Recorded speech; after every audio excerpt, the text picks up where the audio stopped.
Assalamualaikum warahmatullahi wabarakatuh. Good night, sahabat EOA Gold. Kali ini saya akan mencoba menyampaikan mengenai salah satu materi yang cukup penting di dalam pengetahuan tentang emas, yaitu mengenai menabung di bank versus emas. Oke. Jadi ini adalah salah satu materi dari EOA Gold Academy dan saya akan mencoba menyampaikan kembali. Semoga bermanfaat untuk teman-teman semua. Hitungan menabung di bank versus emas. Kita lihat ya. Apakah ini yang kita seringkali rasakan? Gaji naik tapi kebutuhan tidak pernah cukup. Itu.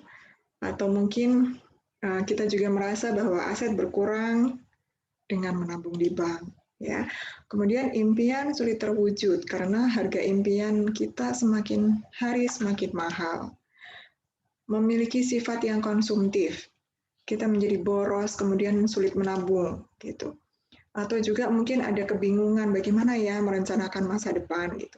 Apakah ini yang seringkali kita rasakan? Nah, coba kita lihat ya. Dengan materi ini nanti diharapkan ya kita bisa punya satu jawaban untuk mengatasi semua hal tadi gitu.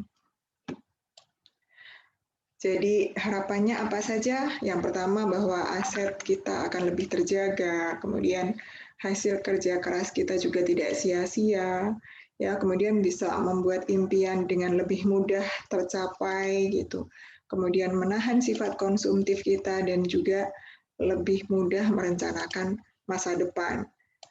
Kemudian untuk kami sendiri ya, agen ini bisa lebih mudah meyakinkan konsumen. Oke, kita lihat di sini bagaimana ya perhitungan menabung uang di bank jika dibandingkan dengan menabung emas. Nah, itulah yang akan kita bahas dalam pertemuan hari ini. Ini problem-problem yang terjadi di masyarakat, ya, bahwa banyak di antara masyarakat itu yang seringkali mengandalkan kartu kredit. Ada yang banyak hutang, riba ya sebenarnya mungkin paham bahwa riba itu haram ya, tetapi seperti ada kondisi yang dianggap memaksa untuk itu, jadi seperti ada pemahaman bahwa gimana kalau nggak pakai kredit gitu. Bagaimana bisa beli rumah tanpa kredit? Bagaimana bisa beli mobil tanpa kredit? Semacam itu. Nah, ini yang terjadi di masyarakat dan itu sebenarnya adalah masalah gitu ya. Kemudian penghasilan meningkat namun tetap sulit untuk menabung gitu. Terus mungkin ada yang banyak pinjaman sampai ada keinginan bunuh diri dan lain sebagainya ya. Di samping hal itu juga saya pikir banyak orang, kita semua pasti ya mungkin lebih banyak lah gitu yang punya impiannya misalnya seperti pengen haji dan umroh gitu, kemudian pengen punya rumah ya, rumah yang lebih besar atau yang lebih layak misalnya seperti itu, kemudian juga mungkin ada yang pengen beli mobil atau pengen berganti mobil misalnya, kemudian tentang biaya pendidikan anak, nantinya kalau kuliah bagaimana dia nanti membayar dan lain sebagainya. Ini juga adalah impian dari banyak orang gitu. Dan di samping masalah yang tadi, impian ini juga seringkali menjadi beban pikiran masalah finansial bagi banyak orang gitu. Nah, ada solusi finansial yang bisa kita ambil di sini dan ini sangat baik sekali bahwa berapapun penghasilan kita seharusnya inilah yang kita pikirkan untuk alokasi penghasilan itu. Jadi 60% dari penghasilan kita gunakanlah untuk kebutuhan pokok. Dan saya pikir 60% di sini adalah maksimalnya ya. Berapapun itu, berapapun pendapatan kita atau penghasilan kita. Kemudian 10% masing-masing ini untuk tabungan dan investasi, kemudian untuk lifestyle, siswa, dan juga untuk dana darurat. Artinya di sini tetap harus ada loh tabungan atau investasi ini. ya. Jadi jangan berpikir bahwa kan pendapatan saya kecil, untuk makan aja nggak cukup misalnya. Sebenarnya cukup kalau mau dicukup-cukupkan gitu. Artinya memang kita harus punya mindset untuk harus bisa menabung, harus bisa menyiapkan masa depan seperti itu. Oke. Nah, dalam hal menabung, apa ya tabungan yang paling tepat gitu ya untuk kita pilih gitu.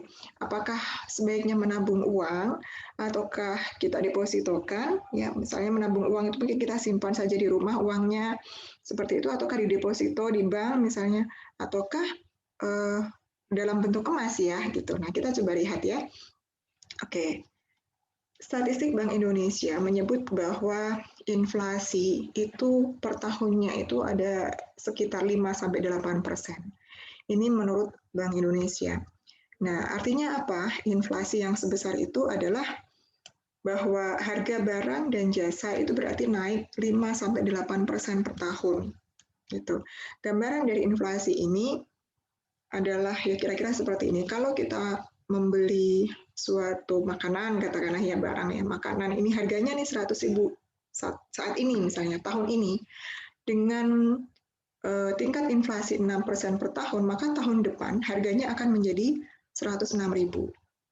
Seperti itu. Nah, jika misalnya kita ingin membeli makanan itu tahun depan, dan kita menyiapkan dananya dari sekarang gitu ya, supaya tahun depan tetap bisa membeli makanan yang sama, maka kita harus menabung dengan ada tambahannya gitu lebih dari 6%, maksudnya kan begitu. Karena apa? Kalau kurang dari 6%, katakanlah misalnya 1% gitu, maka tabungan kita yang tadinya 100.000 itu hanya akan menjadi 101.000 seperti ini. Dan ini berarti kita tidak bisa membeli makanan itu di tahun depan gitu ya.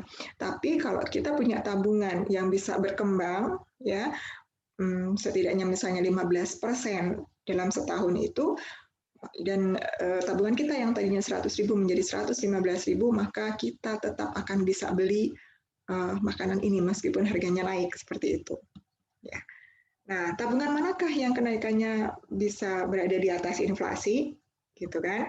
Ini yang akan kita bandingkan. Kita coba lihat bagaimana ketiga jenis tabungan ini. Apakah menabung uang di bank, ataukah deposito, ataukah emas yang kenaikannya itu berada di atas inflasi. Gitu. Oke, kita lihat bagaimana pertumbuhan tabungan. Tabungan di bank ya itu sekitar 0,1 sampai dengan 1% per tahun. Dan ini adalah bunga riba gitu. Itu 0,1% sampai 1% per tahun, di sini itu belum termasuk biaya administrasi dan lain sebagainya yang perlu kita perhitungkan juga. Jadi potongan-potongan itu ya dari banknya. Nah, kebijakan bunga di bank bisa kita lihat di sini ya bahwa kalau tabungan itu kurang dari 1 juta, itu hampir tidak dapat bunga sama sekali per tahunnya ya 0,00%. Kalau pengen dapat bunga maksimal, tabungan harus lebih dari 1 miliar atau minimal 1 miliar, dan dalam 1 tahun bunganya 2% gitu. Jadi maksimal ya 2% per tahun, itulah bunga tabungan yang ada di bank gitu. Jadi kalau kita lihat artinya apa 2% ini? Jauh di bawah 5% ya. Artinya menabung uang di bank itu kenaikannya berada di bawah inflasi. Nah, kemudian kalau kita lihat lebih dalam di sini ya, bahwa ketika dana yang kita tabung ini 10 juta atau 15 juta ataupun lebih tapi kurang dari 20 juta, dengan adanya pajak, dengan ada biaya administrasi dan lain sebagainya, oke, ada bunga, tapi ada pajaknya juga, dan ada biaya administrasi juga, maka kita akan kehilangan tabungan kita, berkurang gitu. Jadi saldo itu tetap akan berkurang dari tabungan yang sebelumnya. Jadi ada minus, returnnya minus gitu ya. Nah, bagaimana biar aman? Biar aman itu ya paling tidak harus menabung 20 juta. Tabungan 20 juta ini harus diam. Supaya apa? Supaya bunganya ini bisa menutupi pajak dan juga biaya administrasinya. Seperti itu, sehingga masih dapat bunga bersih gitu. Tapi ya cuma 6.000. gitu kan, atau 0,03% gitu. Bisa dibayangkan ya, meskipun mungkin bank itu menyatakan bahwa bunganya itu 1% misalnya seperti itu, tetapi return-nya atau kenyataannya itu kenaikannya tuh sangat kecil, bahkan di sini 0,03% seperti itu. Jadi kalau misalnya mau benar-benar aman ya harus di atas 20 juta gitu ya, bahwa tabungan itu benar-benar tidak akan berkurang dan ya bertambah meskipun sedikit sekali gitu. Oke, kita lanjutkan. Jadi artinya apa? Jika menabung dengan metode konvensional, maka kita tidak akan bertambah kaya, tetapi sebenarnya kita semakin miskin. Jadi uang kita itu sebenarnya oke, mungkin kelihatannya bertambah, tapi sebenarnya enggak gitu ya. Oke, bagaimana dengan pertumbuhan deposito? Kita lihat. Kalau misalnya pada tahun 2007 kita memiliki 1 miliar rupiah gitu ya. Nah, kalau kemudian didepositokan, oke ya, di bank dengan bunga maksimal saja, kita ambil bunga maksimal deposito itu 10% per tahun, dan itu bunga berbunga atau rollover, maka kita akan menghasilkan uang yang tadinya 1 miliar itu akan menjadi 1,64 miliar pada tahun 2012. Seperti itu. Oke, naik ya, naik 0,64 miliar. Lumayan juga ya gitu kan, 640 juta gitu. Tapi coba kita lihat. Kalau di tahun 2007, 1 miliar tadi kita berikan emas, harga emas tahun 2007 itu hanya 200 ribu ya, hanya 200 ribu karena kita ngomonginnya itu sekarang gitu. Sekarang udah 1 juta lebih ya. Jadi pada tahun 2007, harga emas per gram adalah 200 ribu. Jadi kalau kita punya uang 1 miliar, diberikan emas semua, itu dapat 5 kg emas. Ya, bisa dibayangkan ya. Terus 5 kg emas inilah yang disimpan. Udah disimpan saja sendiri di rumah atau mungkin masuk di safety box di bank misalnya dititipkan semacam itu. Tapi yang pasti tabungannya adalah berupa emas.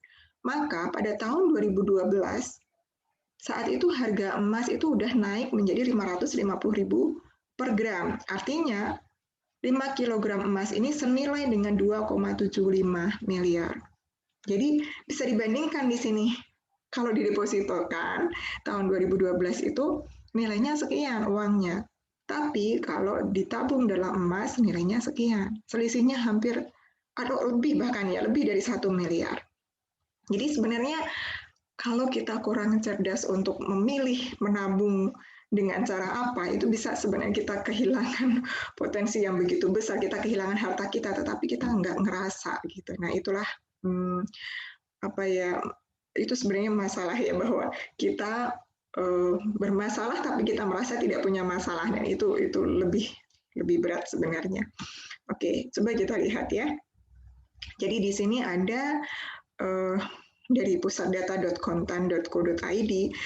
Di sini ada bunga deposito dari banyak bank ya, tapi kalau kita lihat di sini bunga deposito ini sebenarnya nggak ada yang sampai 6% ya. Ya 5, sekian, 5, sekian gitu. Tergantung pada berapa lama ya, bisa 1 bulanan, 3 bulanan, 6 bulanan, 12 bulanan seperti itu. Tapi yang pasti berada di kisaran 5%. Tadi yang kita gunakan untuk menghitung tadi itu udah 10% loh. Itu aja kita kehilangan sampai 1 miliar lebih gitu ya. Apalagi kalau di sini gitu. Jadi sebenarnya memang mungkin kelihatannya bunga deposito itu cukup besar, tetapi kenyataannya itu sangat merugikan gitu ya. Oke. Bagaimana dengan emas murni?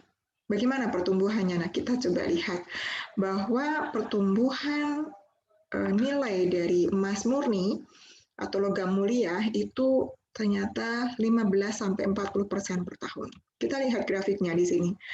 Tahun 2014 sampai dengan 2019 dikatakan di sini adalah grafik normal kenaikan harga emas itu seperti ini. Bisa kita lihat ini ya. Jadi Oke, ini kondisi normal. Kenapa dibilang normal? Karena memang tidak ada kejadian yang luar biasa pada rentangan tahun ini gitu ya. Biasa-biasa aja. Tapi kita memang melihat selalu ada ada tren naik gitu. Oke, mungkin ada naik turun untuk setiap perubahan dari waktu ke waktunya, tetapi dari jangka waktu yang cukup panjang ini kita bisa lihat bahwa trennya naik. Jadi kenaikan harga emas ini memang terjadi dan ini mungkin rata-rata ada di sekitaran 15% tadi. Seperti itu. Tapi kalau kita lihat di bagian kanan ini adalah tahun 2019 sampai dengan tahun 2020. Nah, ini kenaikannya bisa cukup tajam gini ya. Karena memang ada grafik, ini adalah grafik anomali kenaikan harga emas. Di sini ada kejadian yang cukup besar yaitu adanya wabah COVID-19 seperti itu. Dan ini kenaikannya bisa bahkan lebih dari mungkin 20% gitu. Yang pasti secara rata-rata 15-40% lah kenaikan harga emas per tahun. Seperti itu. Nah, ini untuk kira-kira 10 tahun terakhir ya, grafik 10 tahun terakhir. Kita bisa lihat di sini. Memang ada kalanya dia turun agak curam gitu ya, tetapi penurunan ini tidak lebih dari nilai bertahun-tahun yang lalu. Tidak lebih kecil daripada nilai bertahun-tahun yang lalu. Jadi misalnya tahun 2007 tadi kita tahu harganya 200.000 misalnya. Nggak akan mungkin sekarang ini misalnya ya, seburuk-buruknya harga emas itu akan turun menjadi sampai 200.000, itu nggak bakalan terjadi. Ya mustahil seperti itu. Gitu ya. Nah, kesimpulannya, emas adalah tabungan terbaik.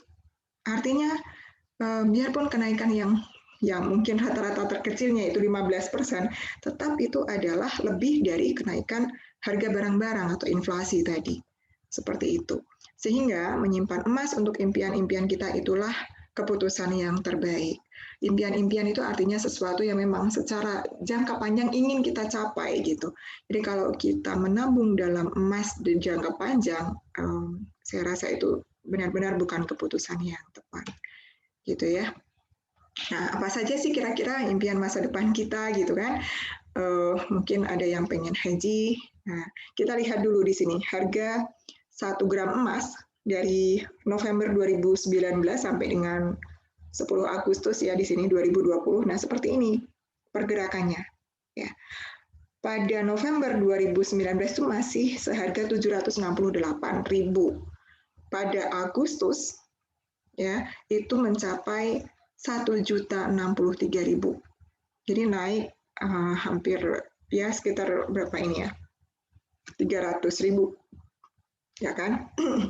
Nah ini dalam waktu yang kurang dari 1 tahun seperti itu.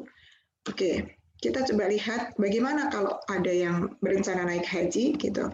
Kita lihat di sini biaya ONH dari tahun 2005 sampai dengan 2013 itu seperti ini. Di tahun 2005, besaran ONH, ongkos naik haji itu adalah 23.500.000. Dan harga emas saat itu ya adalah 135.000. Artinya kalau misalnya kita sudah punya sebenarnya dana untuk bisa berhaji tahun itu, tetapi kita menundanya.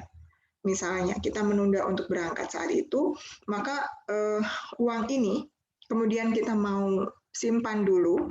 Tapi kalau kita simpan dalam bentuk emas, kita akan dapatkan 174 gram karena harga emas hari itu saat itu adalah 135.000. Seperti itu ya. Jadi kalau kita menyimpannya dalam emas, coba kita lihat ya, itu kita akan dapatkan 174 gram dengan 23.500.000 ini. Oke. Nah, kalau kita kemudian bertahun-tahun kemudian baru kita pengen berangkat misalnya. Oke, di tahun 2012 misalnya. Di tahun 2012 itu harga ongkos naik haji itu adalah 34 juta. Dengan harga emas 505.000, sebenarnya kita hanya butuh 67 gram emas untuk bisa dapat 34 juta. Berarti tidak seluruh yang 174 kita pegang itu akan kita pakai gitu. Kalau mau dipakai semua bisa beberapa orang berangkat seperti itu. Ya paling enggak 2 orang dan sisanya sangat banyak gitu ya. Nah, bagaimana dengan tahun 2020? Coba kita lihat di sini. Untuk tahun 2020 ya, biaya ONH itu sebesar 35 jutaan. Sedangkan harga emas di bulan Agustus itu 1.036.000. Berarti hanya membutuhkan 34 gram Ya, artinya 174 gram yang tadi kita simpan sejak tahun 2005, ini bisa untuk memberangkatkan bahkan sampai 5 orang, yang tadinya hanya untuk 1 orang. Nah, seperti itu. Itulah bisa digambarkan, bisa dibayangkan bagaimana kita bisa menjaga nilai ketika harta kita itu kita konversi dalam emas. Seperti itu. Oke, ini kasus yang lain misalnya. Kalau ada yang dapat gaji dan bonus dari perusahaan, jadi ini sesuatu yang sifatnya tidak rutin ya, tetapi mungkin nilainya besar sesekali dapat ya seperti itu, bonus dari perusahaan misalnya. Baiknya disimpan dalam bentuk apa ya, gitu kan? Supaya nanti bisa dipakai lah nantinya. Mungkin saat ini dengan penghasilan rutin yang bulanan itu cukup, tapi kemudian kalau dapat bonus ada sesuatu yang lebih yang bisa didapatkan, baiknya disimpan dalam apa gitu. Nah, ini gambarannya bahwa mungkin ada yang berpikir mau dimasukkan ke bank aja gitu ya untuk ditabung, didepositokan seperti itu misalnya. Atau ada juga yang berpikir, oh mau saya simpan dalam bentuk emas aja misalnya seperti itu. Oke, kalau misalnya disimpan di bank, katakanlah dapat bonusnya ini adalah 15 juta gitu. Karena belum butuh, disimpanlah dulu di bank. Nah, April 2017 masuk ke bank, coba nanti dilihat, dihitung kembali gitu ya, dengan ada biaya administrasi, ada pajak, ya meskipun memang juga ada bunga, maka pada Agustus 2020 yang terjadi adalah tabungan berkurang menjadi 14,9 juta. Kita sudah hitung tadi di tabel yang sebelumnya, bahwa kalau mau aman ya tabungan setidaknya 20 juta untuk bisa tidak turun gitu, dan naik juga sedikit sekali, seperti itu. Nah, bagaimana kalau 15 juta ini diberikan emas? Pada tahun 2017 ya, emas itu harganya ini ya kayaknya 591.000 per gram. Jadi dengan 15 juta itu kita bisa dapatkan 26,7 gram emas. Nah, kalau emas ini kemudian kita simpan sampai dengan tahun 2020, di mana harga emas per gramnya adalah 1.050.000 per gram, artinya ini setara dengan 28 juta. Nah, bisa kita lihat di sini, 2 kali lipatnya, ya, ya hampir 2 kali lipatnya. Jadi kalau misalnya mungkin si A yang bagian atas ini mungkin dia menunda untuk berangkat umroh atau misalnya haji, dia mau simpan dulu lah gitu ya. Ya nggak bakalan bisa lagi karena naik terus harga umroh, harga hajinya gitu. Tetapi uangnya justru berkurang setelah lebih dari 3 tahun disimpan ini. Dia mengharapkan dari bunga tidak cukup, bahkan biaya administrasi dan potongan lainnya itu justru menurunkan nilai duitnya gitu ya, nilai uang yang dia taruh di bank itu. Tapi untuk si B yang dia mengkonversi uang dari bonus tadi itu ya 15 juta itu menjadi emas, dia bisa berangkat umroh gitu di tahun 2020. Seperti itu ya. Ya, jadi kenaikan emas lebih tinggi dari inflasi dan mempercepat pencapaian impian kita. Seperti itu ya. Nah, emas juga karena kita itu akan merasa bahwa oh iya, emas inilah berharga gitu ya. Emas ini banyak sekali manfaatnya.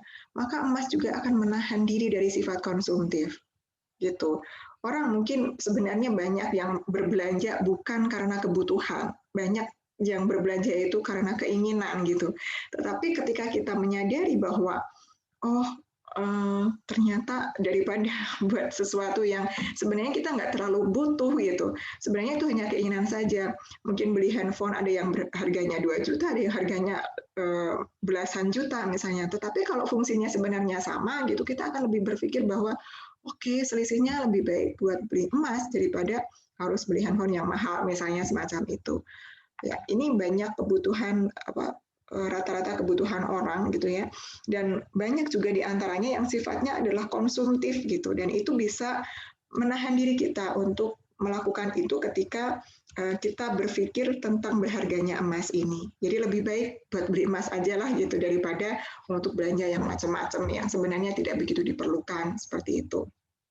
Nah, dengan menyimpan emas, maka tidak mudah lagi transaksi dengan menggunakan emas. Artinya apa? Jadi kalau kita sudah menabung dan tabungan kita dalam bentuk emas, mungkin ada orang yang menawarkan A, B, C, D, E, dan seterusnya gitu. Tapi karena bentuknya emas, kita tidak mudah mengeluarkannya dalam mau membeli barang-barang tadi, seperti itu. Jadi lebih ngerem gitu ya. Jadi dengan menabung emas, kita lebih ngerem. Beda dengan kalau tabungan kita itu di bank misalnya.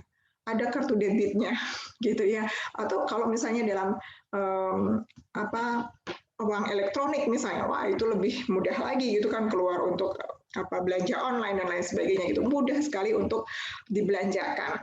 Tapi kalau kita menyimpannya dalam emas kan kita juga mikir-mikir dulu, aduh di buyback sayang juga seperti itu ya, nanti kalau misalnya dijual juga emang bisa beli lagi nantinya. Nah kayak gitu kita akan terrem gitu, kita akan merasa ada penahan untuk berbelanja berlebihan seperti itu.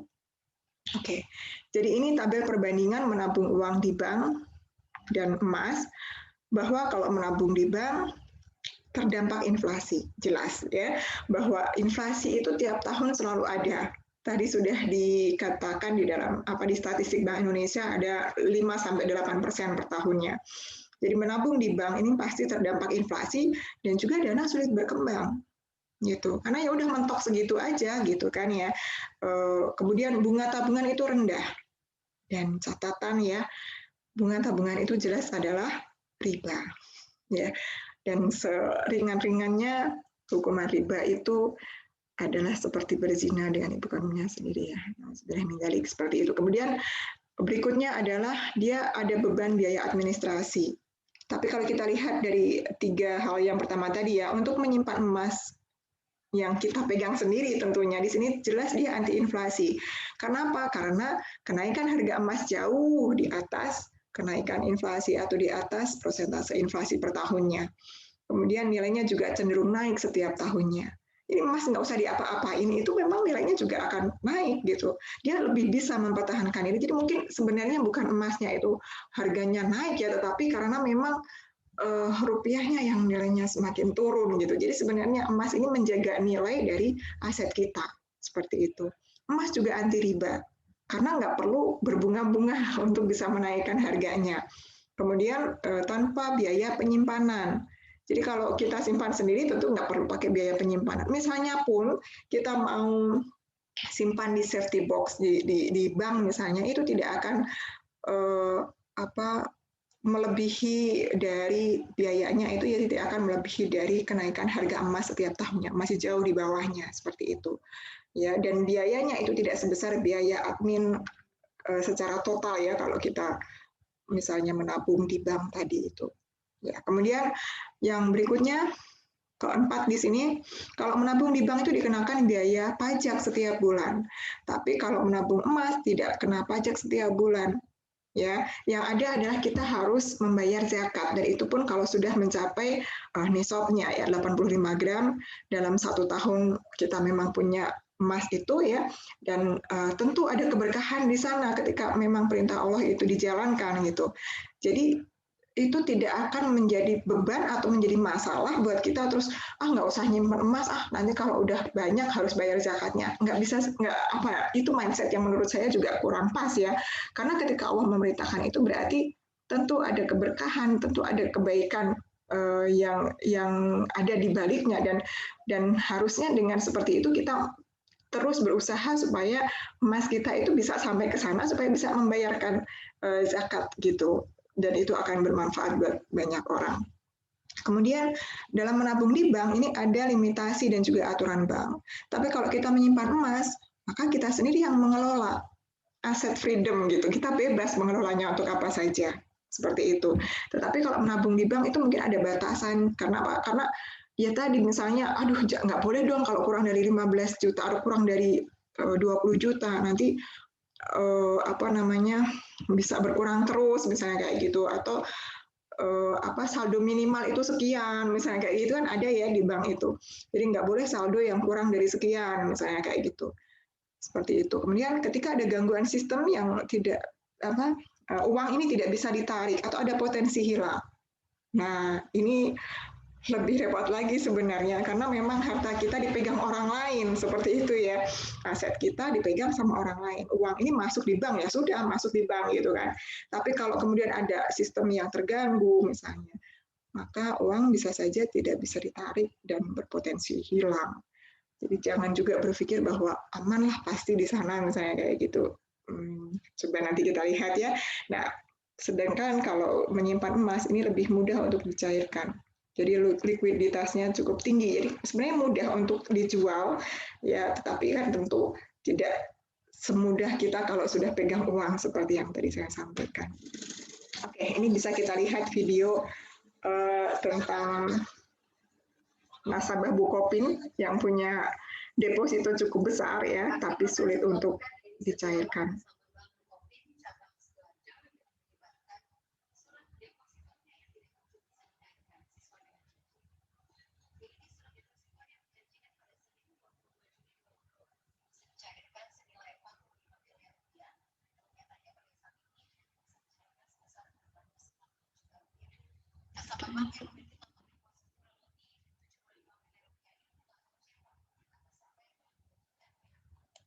Oke, itu tadi ya sedikit cuplikan tentang biarpun orang mendepositokan di bank, ya, bukan berarti terus semudah itu juga dia mau ambil ketika dia membutuhkan gitu. Meskipun sudah jatuh tempo harusnya bisa diambil gitu. Jadi ketika mungkin sistemnya error atau ada hal-hal gangguan semacam itu tidak aman juga ternyata gitu kan.